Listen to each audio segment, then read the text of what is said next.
Perkenalkan, nama saya Kandida Umbuhali Kunumu. Saya dari Prodi Teknologi Hasil Perikanan, Fakultas Sains dan Teknologi. Di sini saya akan menyampaikan tentang praktik kawin tangkap di Sumba.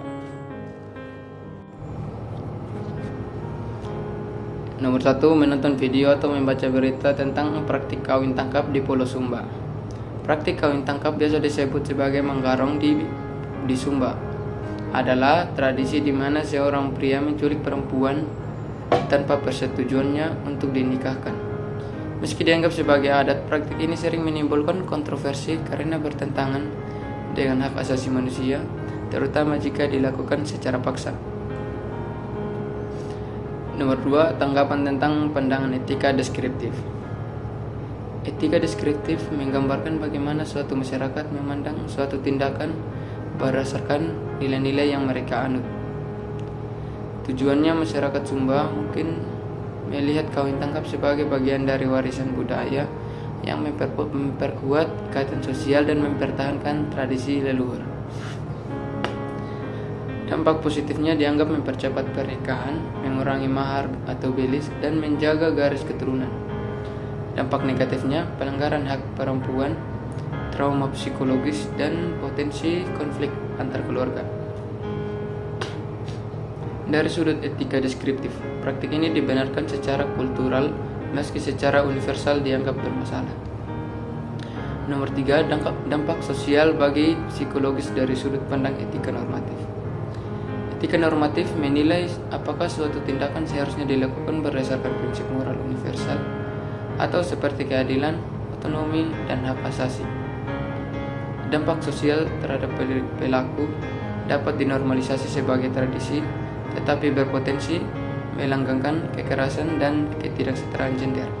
Dampak kepada korban, perempuan kehilangan hak menentukan pilihan hidup, dikucilkan jika menolak, dan berisiko mengalami kekerasan dalam rumah tangga. Dampak psikologis korban, trauma, depresi, perasaan tidak berdaya, dan kehilangan kepercayaan diri. Dampak kepada pelaku, mungkin merasa bersalah jika dipaksa adat atau justru menganggapnya wajar sehingga mengabaikan hak orang lain.